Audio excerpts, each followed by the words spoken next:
Alors d'une part, la ville de Kampala est celle qui expérimente le rythme d'urbanisation parmi les plus rapides au monde. C'est un rythme d'urbanisation qui met une pression extraordinaire sur les infrastructures urbaines. D'un autre côté, c'est également une ville où l'essentiel des habitants se déplacent à pied.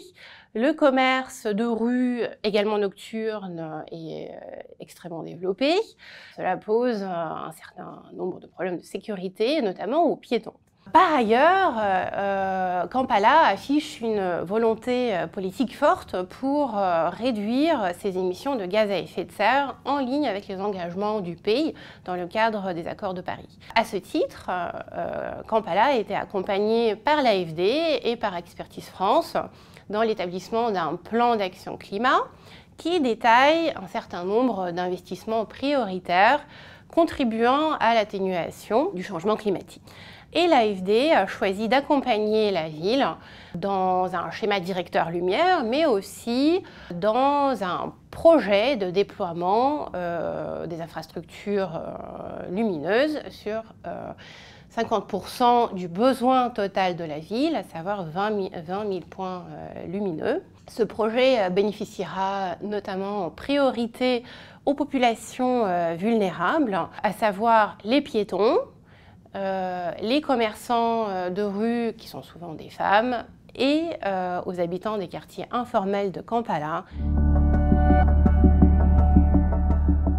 Dans le cadre d'un projet d'éclairage urbain, il s'agit avant tout d'un enjeu d'atténuation. La particularité de l'Ouganda est son mix énergétique très peu émissif, car essentiellement issu de sources hydroélectriques. Il s'agit donc bien de stimuler des modes actifs de déplacement, donc soit à pied, soit à vélo.